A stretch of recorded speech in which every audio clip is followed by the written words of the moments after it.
Hello, Gene Schwimmer here. Welcome to today's vlog. Before I get to today's subject, I want to welcome two new subscribers. Here they are, Fizzendax, I think I'm pronouncing that correctly, and Pony Slay Station. Now, Fizzendax, that came in today, so that's a current new subscriber, but Pony Slay Station subscribed 3 weeks ago, but I'm only seeing this now, so I'm sorry, Pony Slay Station. Better late than never, though. Welcome to the family, both of you. And I should also say welcome to the family, anybody I missed, because I suspect that I don't get notified every time somebody subscribes to my channel. So everybody who's subscribed, I appreciate it. Welcome to the family. Hope you'll bring along some more subscribers with you. Now, on to today's subject. It's a problem that the Republicans, as I'll confess later, I don't know what to do about this. I really don't. But it's a problem that the Republicans don't seem to have noticed at all, these runoff elections in the Georgia Senate. At least one of those senators has to be elected for, I won't go into all the details, you probably know them already, but at least one of those senators has to be reelected in order for the Republicans to keep control of Congress. If they don't, then there will be a 50-50 tie in the Senate, and assuming that Joe Biden becomes president, Kamala Harris, the vice president, would be able to break any ties. So that would mean, well, the Republicans could still filibuster unless the Democrats eliminate the filibuster on all legislation, and then the Republicans will be able to pass anything in the future well, there will be a time when they retake the Senate, and they won't have to worry about a filibuster either. So I'm hoping that some Democrats will come to their senses and not support that, or support packing the Supreme Court by adding new justices new liberal justices to create a liberal majority and offset the conservative majority that finally we conservatives got on the Supreme Court after, well, actually, I don't think there ever was one. I don't think there ever was, unless you're going back to before Roosevelt, or maybe just the beginning of Roosevelt, before he was able to appoint a critical mass of justices. But it took decades, literally decades, and because the Democrats were able to filibuster Supreme Court appointments, well, there was a time when they were more fair, and a justice, say, like Scalia, was approved 99-0, 98-0, overwhelmingly approved. Now you see the votes are much closer. The Democrats have changed their spots, and to be fair, the same situation probably will happen when there are Democratic presidents appointing Supreme Court justices. But the reason this is so important, as the Republicans have honestly pointed out, is that before it would just be a matter of Democrats would be able to get their legislation through if they have the majority and bring their own legislation. That's more important. You have Chuck Schumer, who is the majority leader. He decides what legislation even comes to the floor for a vote.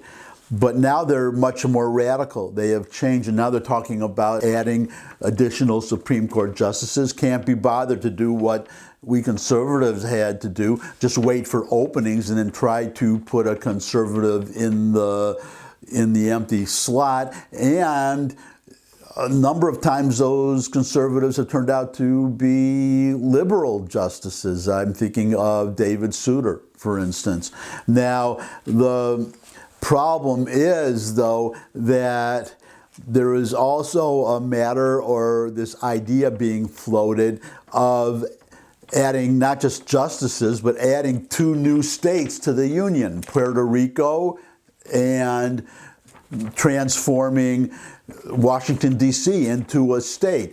the assumption by the Democrats, and I'm sure it's accurate, is that each of these new states getting 2 new senators would be Democrats. They would all be Democrats. So overnight, 4 new Democratic senators would be added to the Senate, making it much, much harder for the Republicans just to take over the Senate, let alone hopefully someday, as the Democrats did when they passed Obamacare, getting a filibuster-proof majority, assuming there still is a filibuster, because all that would be needed would be 50 Democrats plus Kamala Harris, if she's the vice president, to get rid of the filibuster entirely. Then there would be no more filibuster. So I'm pretty sure of that. We're not talking about legislation. We're talking about changing a Senate rule. So honestly, I could be wrong about that.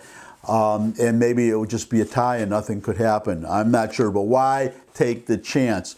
The point I'm getting at about all of this is that the Republicans are focused on this one election, or 2 elections in Georgia this time, to prevent packing the Supreme Court and adding new states to the Union. The point that these Republicans are missing, so what, really, in the long run, imagine that both of the senators, Lofgren and Perdue, are reelected. Okay, so then the Democrats won't be able to add new justices to the Supreme Court. They won't be able to add new states to the Union for now. That's what they're missing. Does anybody seriously believe that there will never come a time, if it doesn't happen now, that there will never come a time when the Democrats won't have the White House, the Senate, and the House? As soon as that happens, if nothing is done, that would be the time that they could add the new states, add the justices. So all that will be accomplished if one or both of these senators are reelected is preventing the Democrats doing what they want to do for now. But it won't take that long I don't know how long it would take, but there will come a time when the Democrats will be in charge of both houses and the White House. What do the Republicans do to prevent that from happening? I don't know what they can do. That is the problem that I have. The only solutions I can think of are constitutional amendments.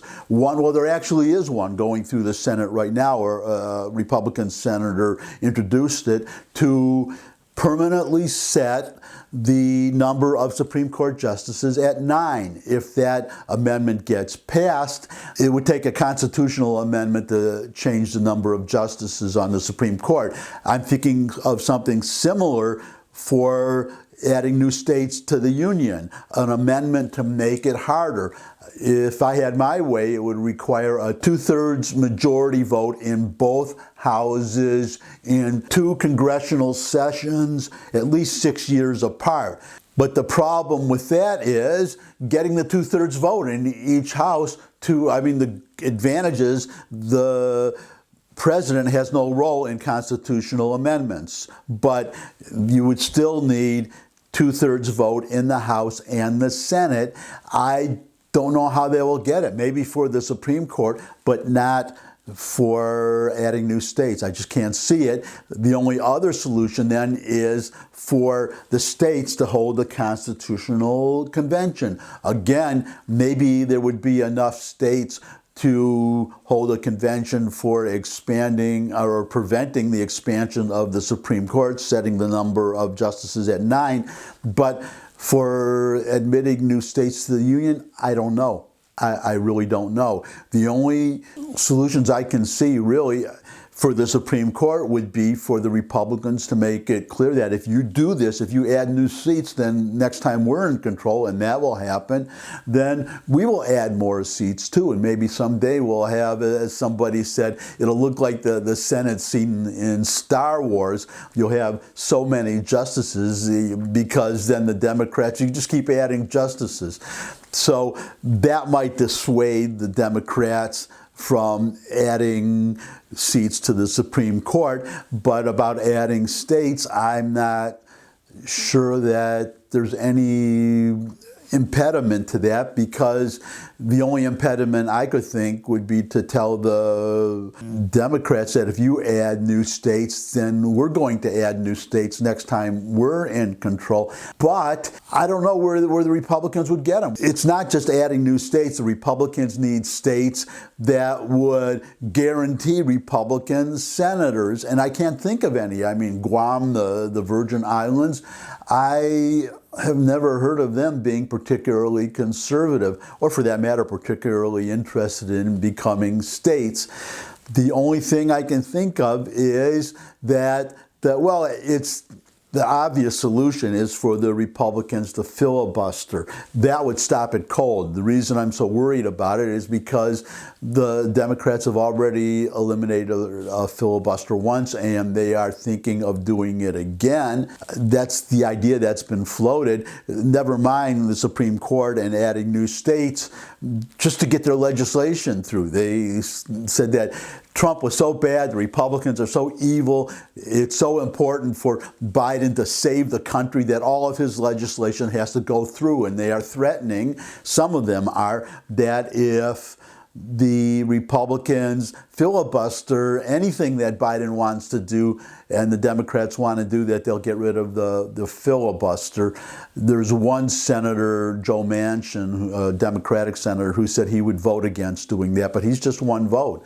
So we have to see how many others are out there. And the only argument against that, again, is that the Republicans would then be free to, there would be no filibuster against any legislation the Republicans want to do. And next time they take power, they can really just pass a single law that just reverses everything that the Democrats did.